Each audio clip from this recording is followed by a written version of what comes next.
Hello and welcome to The Big Fight. In this country, one of our big problems is the chalta hai attitude. We sometimes accept things that we really should not be accepting. And one of those things is the quality of the air that we breathe, which has continued to get worse and worse and worse, absolutely get poisonous, and somehow we've not paid it enough attention. Neither have the policy makers paid it enough attention. The government hasn't. All of us as citizens haven't. We as the media perhaps have not given it the sort of attention that we should. And it has now reached a crisis point where something like 11 of the cities in India are among the most polluted 20 cities in the world. Now it's a crisis. Now we have finally woken up. And now let's hope we can try and find a solution to this. But what is it that we can do in an emergency way to deal with this crisis? That's what we're going to be discussing on The Big Fight. We'll also be trying to figure out why we couldn't have done something about it all this time. Joining us for a lot more on this, Asim Ahmed Khan, who's the Minister for Environment in Delhi, the new Delhi government. Delhi, of course, perhaps one of the worst affected cities, but there are others which are almost equally bad. Aman Sinha is joining us, spokesperson of the BJP. Dr. Vandana Shiva, one of our best-known environmental activists. I'm not sure whether you're 5-star or not, but we can discuss that later. They'd have to call me 7-star, I think. Okay, 7-star, fine. Dr. Kiran Walia, who was Health Minister of Delhi, been very closely involved with the Delhi government all this time, and therefore we'll be asking you whether things could have been done slightly different here all this time. Obviously, spokesperson of the Congress Party. Anumita Roy Chaudhary is Executive Director at the CSE. Bhim Bhardwaj is joining us as the President of the All India Motor Transport Congress. Aishwarya Madineni is from Greenpeace India. It's great to have you with us. R.K. Arora also joining us, CMD at Supertech. Construction also has been linked in some ways to some of the problems that we've been having. But as I said, a number of cities are affected by this, but perhaps Delhi's really got the rap the most. So let's start off with Delhi, and let me go across to Asim Ahmed Khan to try and ask him. Mr. Khan, we know the quality of the air in Delhi is absolutely toxic, and this is now no longer something that can be put off. It is an absolute emergency and an absolute crisis point. What is it that your government is doing to try and fix the immediate crisis? वाकई मतलब बहुत serious issue है इस time, आप लोग सही कह रहे हैं, एक सीरियस इशू है और दिल्ली सरकार इसमें पूरी तरह गंभीर है और हम लोग इस पे काफ़ी मीटिंग्स इस पे ले चुके हैं और हमारी एक प्लानिंग चल रही है इस पे, short term, mid term, long term plannings हम इसमें कर रहे हैं और काफ़ी आज से पहले काफ़ी प्लान्स बने हैं पॉल्यूशन को लेके कंट्रोल करने के लिए, लेकिन कहीं ना कहीं वो सिर्फ शायद फाइलों में दब के रह गए, उनका असर आबो हवा में नहीं दिखाई दिया। अब हम जो प्लान चाहते हैं वो एक ऐसा प्लान हो कि जिस इन 40-50 दिनों में आपकी पार्टी भी काफी एक दूसरे से टकराव में लगी हुई थी, वहां से भी काफी हॉट एयर एक तरह से काफी निकला था, काफी पोल्यूशन वहां से भी हो रहा था। बट देखिए हमारा टकराव तो अभी मेन पॉल्यूशन से चल रहा है, जैसा भी आपने क्वेश्चन किया, हम तो अभी पॉल्यूशन पे ही काम कर रहे हैं कि किस तरह, क्योंकि आप समझते हैं कि एक बड़ा मुद्दा है, एक आम आदमी की सबकी जिंदगी से जुड़ा हुआ मुद्दा है पॉल्यूशन का। अच्छा अहमद खान साहब, एक तरह से आपके पास दिल्ली में जब 67 एमएलएज हैं तो सरकार गिरने का कोई खतरा नहीं है, स्प्लिट हो सकता है पर सरकार गिरने का खतरा कोई नहीं है, तो इसलिए आप अगर कठोर से कठोर कदम उठाना चाहें तो आप उठा सकते हैं। जो एनजीटी, जो ग्रीन ट्राइब्यूनल और बाकी लोगों ने कहा है, क्या उन सारे स्टेप्स पर आप अमल करने के बारे में सोच रहे हैं? देखिए, पॉल्यूशन के मैटर में सरकार बनने या सरकार गिरने की कोई बात नहीं है, लेकिन सीरियस मैटर है, पॉल्यूशन तो कम करना है। अगर दिल्ली के पॉल्यूशन को हमें किसी हद तक काफी कम करना है तो उसके लिए हमें अपने एनसीआर को भी साथ में क्लब करना होगा। तो मैंने एक लेटर लिखा था प्रकाश जावड़ेकर जी को और उन्होंने बहुत शॉर्ट नोटिस के अंदर एक मीटिंग भी बुलाई जिसमें एनसीआर के भी सब मिनिस्टर्स थे, हम लोग साथ में बैठे।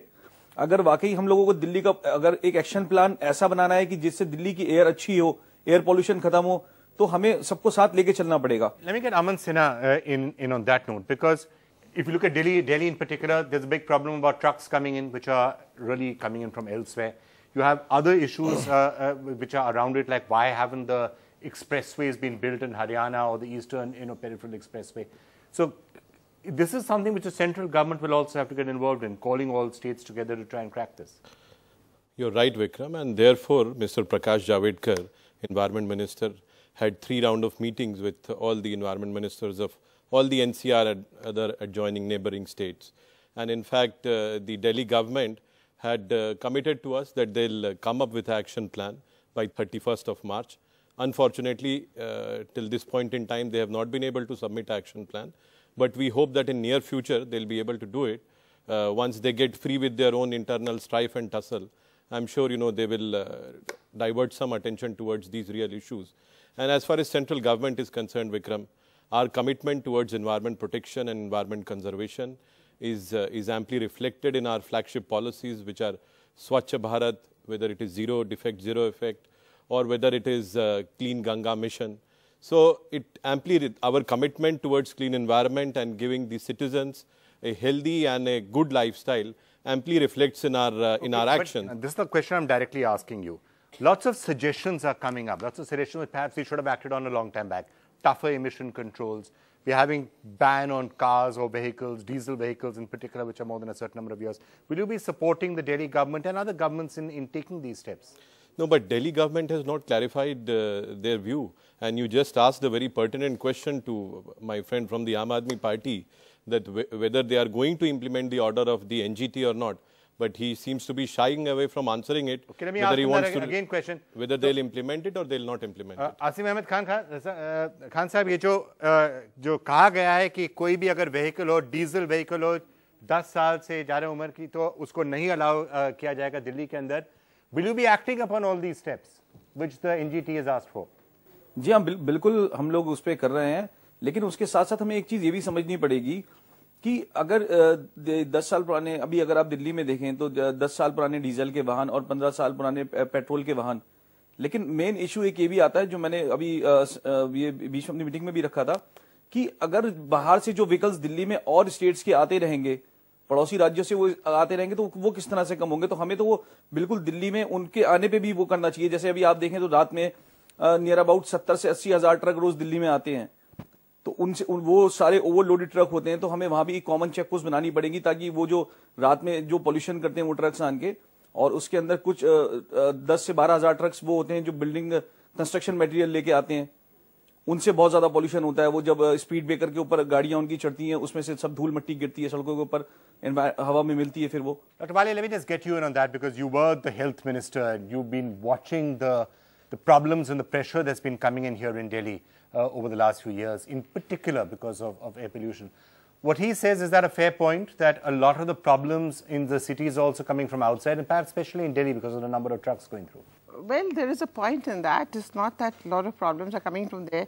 We all know that that Delhi is landlocked, and we have cities and cities around Delhi, and if they do not comply with certain norms, then we suffer in any case, whether it is construction activity, whether it is the trucks passing from here. So, but we have to also, put our own house in order, as well as have the NCR norms that are enforceable and enforced. And even if they're not enforceable, it'll be a small price to pay for the kind of health issues that we're facing. All right, fine. Asim Ahmed Khan Sahab, I'm about to broaden this now into a more general discussion on what we can do to tackle air pollution. I know you have to leave us, so आप दिल्ली के लोगों को क्या कहेंगे कि जो air condition है, air quality है, कब तक सुधरेगी? ये जो मुद्दा है, ये राजनीति से बहुत ऊपर उठ के है. ये हम लोगों की जिंदगी से जुड़ा हुआ मुद्दा है. और मैं समझता हूँ जिस तरह से हमारी एक पॉजिटिव एक माहौल बना है, एक पॉजिटिव मीटिंग्स हम लोगों की स्टार्ट हुई हैं. पर खान साहब, इसी समय आपकी सरकार ने ये भी करा है कि अगर कोई स्मॉल स्केल इंडस्ट्री है, उसको पोल्यूशन नॉर्म्स के बारे में आप परवाह भी नहीं करनी पड़ेगी, परमिशन नहीं लेनी है पोल्यूशन बोर्ड से. वो पॉल्यूशन फ्री इंडस्ट्रीज हैं, उसमें पॉल्यूशन नहीं है, वो उस टाइप की इंडस्ट्रीज हैं. तो उससे एयर पॉल्यूशन का कोई मतलब वो नहीं है, ताल्लुक नहीं है. और हम एक एक्शन प्लान, जैसे अभी बात आई थी कि 31st वाली, तो अगर एक्शन प्लान कागजों में ही बना के देना तो हम कभी भी दे सकते हैं. लेकिन अगर हम वाकई ही दिल्ली की आबो हवा को साफ करना चाहते हैं, तो आबो हवा के लिए कोई प्लान बनाना चाहते हैं, तो वो उसी हिसाब से बनेगा. ऑलराइट खान साहब, thank you so much for joining us. Vandana Shiva, before we come back to the politicians and the politics around it and what could have happened, we do need to take a look at why we have got into this situation. Delhi and other cities, what's gone wrong? What have we not done? Well, one is the wrong things we've done. I was just rereading Gandhi again, and because we are doing a book on how to live with a light ecological footprint. And he says, God forbid that India follows the path of the Western industrial nations. It took a tiny little island to colonize the world. What will happen if India, at that time 300 million, today 1.3 billion, start to follow that path? I do think the fact that we turned from a pluralistic mobility culture to an automobile culture, and 67% of the pollution is coming from automobiles, is the first. I remember in the structural adjustment period of 91, the World Bank actually restructured our economy to get goods off trains onto trucks. And then we shouldn't be surprised if more trucks are plying through Delhi. But Dr. Shiva, I mean, I get your point. But see, this is something which India is often told, that why are you following, and especially when you hear the West saying, you know, India must be environmental conscious, don't follow what the Americans and the others are doing. I care about the Indian. I'm so glad the lungs of the citizen of Delhi are starting to get equal attention to the automobile sellers, automobile owners, automobile beneficiaries. So one is to say, let's not have too many cars, and there are other things I have to say, and perhaps let me get you in on that. But let me complete this argument. The point is, I know families that have 2 members. Neither of them go out for work. They all have non-working incomes, and that's a large part of the city. And they have 5 to 6 cars, because the car is no more a functional mobility instrument. It has become the ultimate center of our culture. And that's why when I wrote my book, Soil Not Oil, a few years ago, I had a whole chapter, India civilization moving from the sacred cow to the sacred car. Okay, and but is the solution to say let's not have cars, or is it, or there have to be other alternatives? It's not to redesign India to be car dependent. I am worried about the idea that every Indian should move out of a village, stop being farmers, and somehow magically we'll have end of pollution. Okay. No, we'll have more pollution. The most important point is that this mentality of deregulation, that governments should have regulatory process to spread pollution and then step back and say we will do nothing.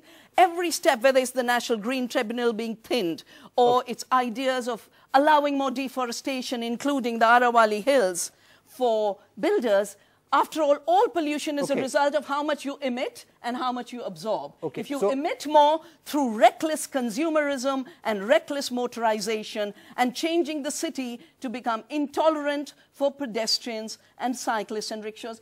And right, you know, my colleague, you can't even tell somebody to be a pedestrian or a cyclist. Their lungs will not be able to take it. But look at Sunita, one of our leading environmentalists, hit by a car while she's cycling. I do think we need to take attention that 70–80% of Delhi has been denied its space of mobility. A, because you could be hit by somebody, and B, because of what it does to your lungs. Okay, let's just come to what's gone wrong and what we can therefore do about it. And I'm just stepping aside from the politics just for a short while.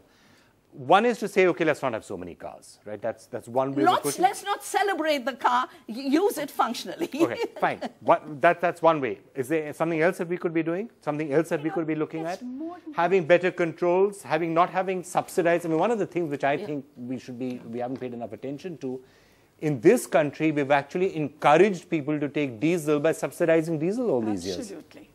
The very reason why what we need as solution today in our cities is not working is because we are not making the car owner and user pay the right price of owning and using a car.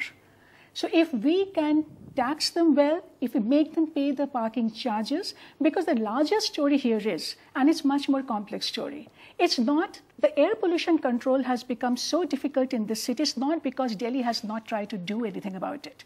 The issue is that Delhi did a lot of things. It shifted polluting industry out of the city. It introduced CNG program, improved emission standards. With that, we saw cleaner air.